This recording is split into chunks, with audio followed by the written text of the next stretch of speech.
Xiaomi was started in 2010. Today, it's one of the world's most popular smartphones. In India, it's #1. So I've come to its headquarters here in Beijing to understand just how this company grew so rapidly and how it can maintain its momentum.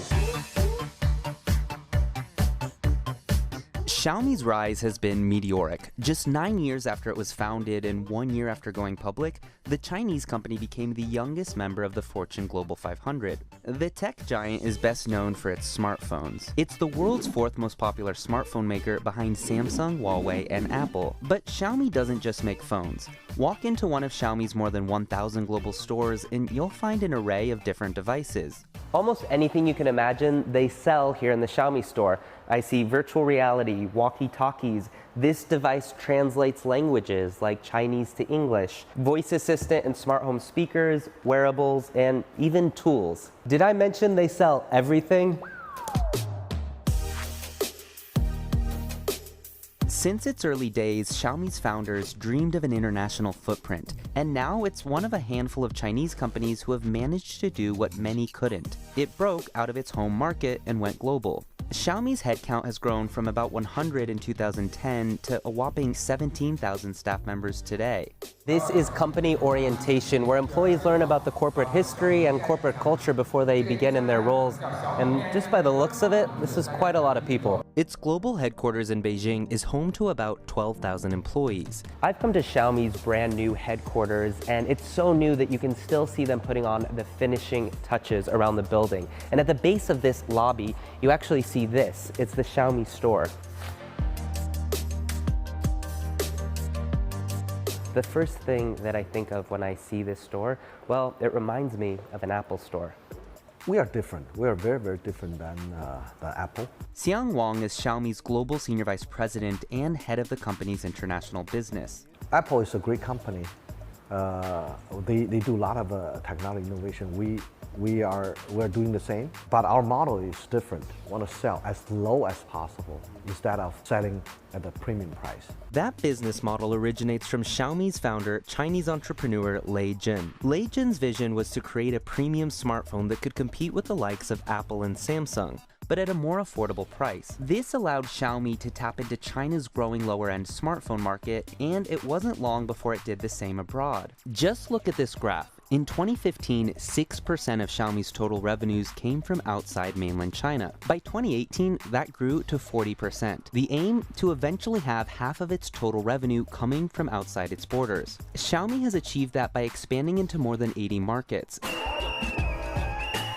But it's India that is its biggest overseas success story to date. It launched in the world's second most populous country in 2014, where it held flash sales to generate hype around their phones. It worked. You only entered India less than 4 years ago, and you've become the #1 smartphone maker. How did that happen? We offer a very, very high performance device with a very, very affordable price.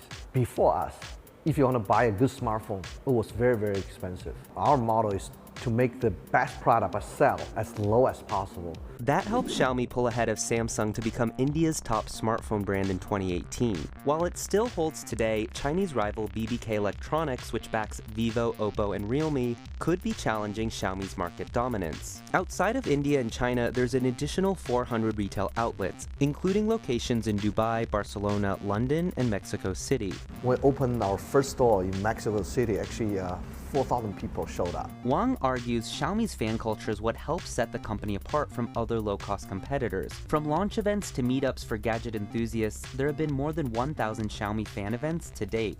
Here you have an entire wall dedicated to fans, things that fans have sent to Xiaomi. We always receive many, many gifts. Normally they are technology geeks. A boy and a girl, they met during our fans event. So the couple in Indonesia met at a Xiaomi event, named their child Xiaomi. Yeah.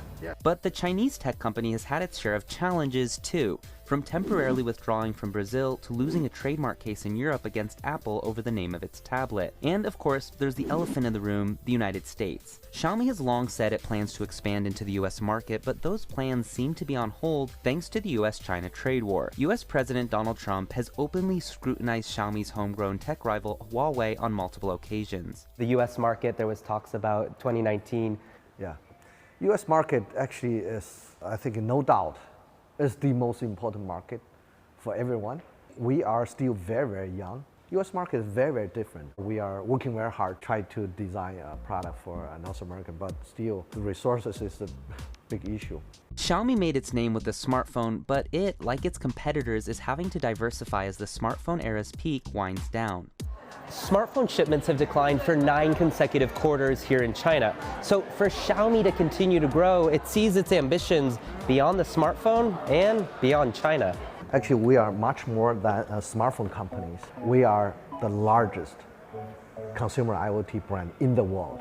The company is putting much of its energy into the home of the future. From smart rice cookers to smart door locks, our homes are going high-tech. And Xiaomi wants to ride that wave. It says that it has more than 190 million connected IoT devices.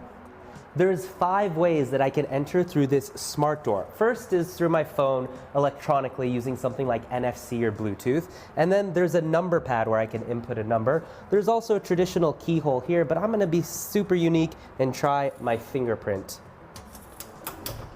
There we go.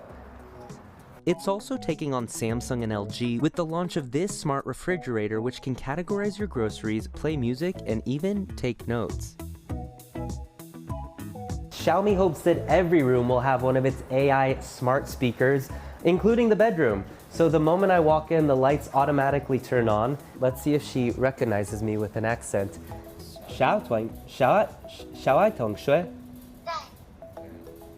I got her to recognize me, and she just said, "What's up?"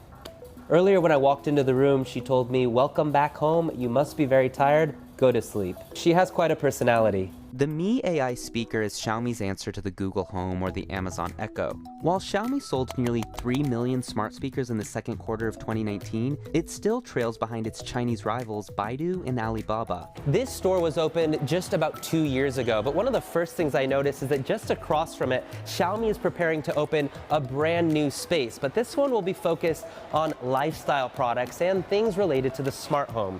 While many of these products carry the Xiaomi name, not all are actually made by Xiaomi. Take, for instance, air purifier company SmartMe. It's one of the 270 startups that Xiaomi invests in. Xiaomi helped SmartMe in significant way because we use Xiaomi channel to sell our products. Its products are sold in Xiaomi stores, but also through its own channels too. SmartMe has grown to become China's #1 selling air purifier. Consumer will know, oh, this product is really good and from Xiaomi. Oh, they also have their own brand called SmartMe. SmartMe even hopes to one day go public. And just like Xiaomi, SmartMe is pushing for success outside of China too. Right now, 41,000 of your products are being used in India, and you can track this in real time. Right. It's startups like this that have helped push Xiaomi's international reach. How do you continue the momentum?